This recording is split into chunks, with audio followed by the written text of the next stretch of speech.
प्रिय विद्यार्थियों, हम सूरदास के पद पढ़ रहे थे। उनमें हम अंतिम चरण की ओर हैं, यानी कि 10वीं कक्षा का जो सूरदास के पद पाठ है उसका अंतिम पद हम पढ़ने जा रहे हैं। पहले मैं आपको पद गा करके सुना देता हूं और उसके बाद में इसकी जो व्याख्या है उस पर हम चर्चा करेंगे। देखो, चौथा पद है। जब गोपिकाओं के पास उद्धव आकर के समझाता है कि कृष्ण ने कहा है तुम योग करो, योग का संदेश बहुत महत्वपूर्ण है, ये आपको एकाग्रता देगा, इससे आप स्वस्थ रहेंगे, इस प्रकार की बातें कहता है उद्धव। तो गोपिकाएं समझ जाती है कि कृष्ण मिलने नहीं आना चाहता, तो वो क्या कहती हैं सुनिए। हरि है राजनीति पढ़ाए, हरि है राजनीति पढ़ियाए, समुझी बात कहत मधुकर के समाचार सब पाए। हरि है राजनीति पढ़ियाए, हरि यानी कृष्ण राजनीति पढ़ करके आ गए हैं।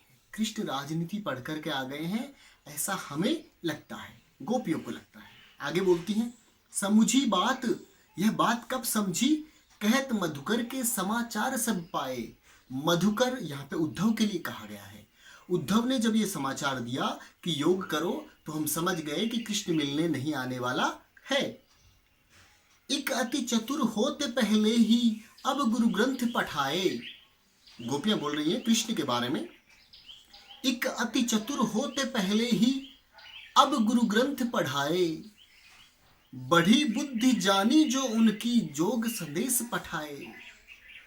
एक अति चतुर होते पहले ही, एक तो कृष्ण पहले से इतने चतुर थे, अब गुरु ग्रंथ पढ़ाए। गुरु ग्रंथ, गुरु यानी बड़ा, ग्रंथ यानी ग्रंथ। अब राजनीति के बड़े बड़े ग्रंथ शायद उन्होंने पढ़ लिए हैं, इसीलिए बड़े होशियार हो गए हैं। और बढ़ी बुद्धि, अब उनकी बुद्धि राजनीति में काम करने लगी है, इसीलिए उन्होंने योग का संदेश पठाए। पठाए यानी भेजा, इसीलिए उन्होंने योग का संदेश हमारे लिए भेजा है। ऊधो भले लोग पहले के परहित डोलत धाये, अब अपने मन फेर पाहिए चलत जो हुते चुराए। ये थोड़ी कठिन पंक्ति है, ध्यान से समझिए। गोपियां कहती है उद्धव, भले लोग पहले के परहित डोलत धाये। उद्धव, पहले के लोग बहुत भले होते थे, जो दूसरों के भले के लिए, परहित यानी दूसरे के हित के लिए इधर उधर दौड़ते फिरते थे। अब अपने मन फेर पाहिए, अब कृष्ण तो आ नहीं रहा है, तो हम अब अपने मन, मन यानी दिल, हृदय, अपने मन फेर पाहिए, फिर से पाना चाहते हैं, जो जाते हुए चुराए। जो कृष्ण ने जाते हुए हमारे दिल चुरा लिए थे, वो हम पुनः प्राप्त करना चाहते हैं। ते क्यों अनीति करे आपुन, जे और अनीति छुड़ाएं। पंक्ति बड़ी मार्मिक पंक्ति है। कृष्ण के लिए कहा गया है गोपियों के द्वारा, जे क्यों अनीति करे आपुन, वे क्यों खुद अनीति कर रहे हैं, जो दूसरों की अनीति छुड़ाए। दूसरों की अनीति को छुड़ाने वाले कृष्ण खुद अनीति पर क्यों उतर आए हैं।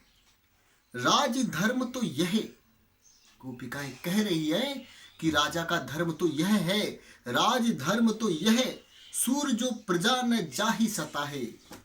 सूरदास जी गोपिकाओं की भावनाओं को व्यक्त करते हैं और बताते हैं कि राजा का धर्म तो यह होता है, जो प्रजा न जाहि सताहे, जो प्रजा को बिल्कुल नहीं सताते।